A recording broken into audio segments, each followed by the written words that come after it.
Hello students, it's Vinod Manas with chemistry classes. आज हम discuss करेंगे रेट लॉ एक्सप्रेशन को। Before proceeding towards rate law expression, हम class 11th equilibrium chapter में law of mass action की बात करते हैं। Let me suppose this is the reaction.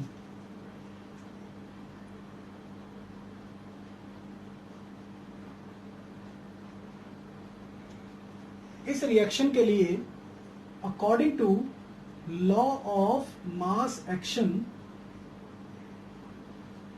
which was proposed by Guldberg and Vogge,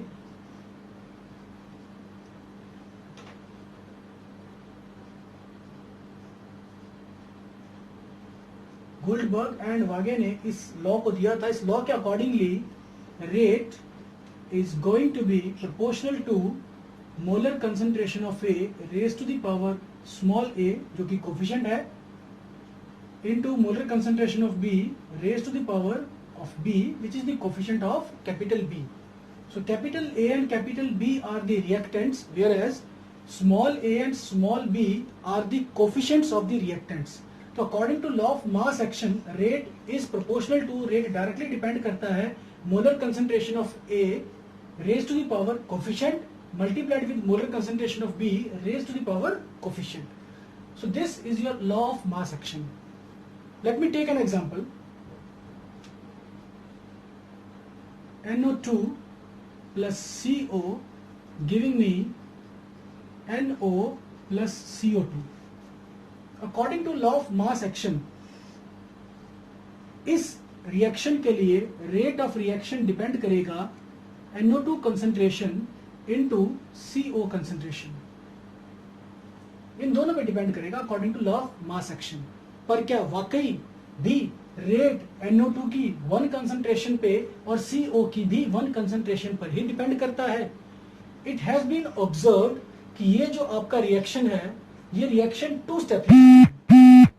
step 1 involves NO2 plus NO2 forming NO plus NO3 and the second step, ये आपका first step था, जबकि second step में ये NO3 जो बन रहा है, ये NO3 कंबाइन होता है CO के साथ और बनाना शुरू कर देता है CO2, साथ में बनेगा NO2। इन दोनों ही स्टेप्स को ऑब्वियसली अगर हम ऐड करेंगे तो NO3 get cancelled, NO2 get cancelled, and we are left with only this reaction.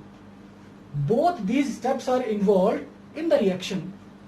अब ये जो दोनों आपके स्टेप्स हैं, ये सेम स्पीड से नहीं चलते। इनमें से पहला वाला जो स्टेप है ये आपका स्लो है, जबकि सेकंड स्टेप आपका फास्ट है। द स्लो स्टेप और the slowest step is rate determining step of the reaction. That means rate of reaction is going to depend upon molar concentration of NO2 and again molar concentration of NO2, that is molar concentration of NO2 का square. या यूं कहूं कि rate is proportional to NO2 concentration का square into CO concentration raised to the power 0. So we can say कि actually rate depends upon NO2 concentration raised to the power 2 and CO raised to the power 0. अगर मैं इस reaction को इसके साथ compare करूं तो I can say this is my capital A and the small a is equals to 1। ऐसे ही ये आपका है capital B and the small b is equals to 1।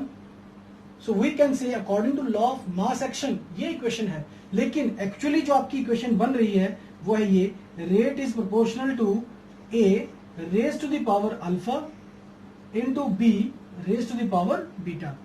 Rate of reaction is proportional to molar concentration of A raised to the power alpha and multiplied with molar concentration of B raised to the power beta.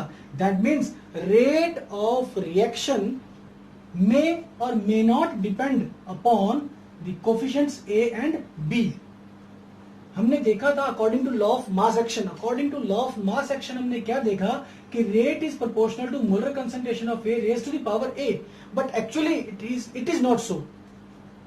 Small A नहीं था, कुछ और ही आ गया। इस reaction के लिए आपको आना चाहिए था कि NO2 की कंसंट्रेशन पे 1, बट एक्चुअली आ रहा है NO2 की कंसंट्रेशन पे 2, इंडिकेटिंग मी कि जरूरी नहीं है कि यहां पर हम A ही लिखेंगे, it can be something else also, that is alpha. ऐसे ही मैंने B के लिए लिख दिया beta.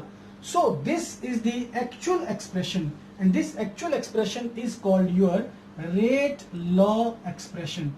So rate law expression is the expression that indicates us that rate of reaction is going to depend upon which concentration terms of the reactants. Rate law expression हमें यह बता रही है कि रिएक्टेंट्स की कौन सी कंसंट्रेशन टर्म्स हैं जिस पर rate of reaction actually depend करता है। Reaction, our rate law expression is that rate is proportional to molar concentration of A raised to the power alpha and molar concentration of B raised to the power beta. The sum of alpha and beta, that is the concentration terms on which the rate of reaction actually depends, is called order of the reaction.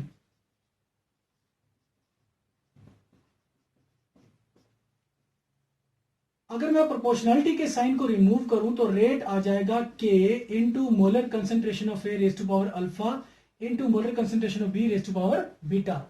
When molar concentration of A is equals to 1 molar and also the molar concentration of B is equals to 1 molar, we can say our K, which is the rate constant, becomes equal to rate of reaction. So we can say rate constant is the rate of reaction when molar concentration of each reactant is unity.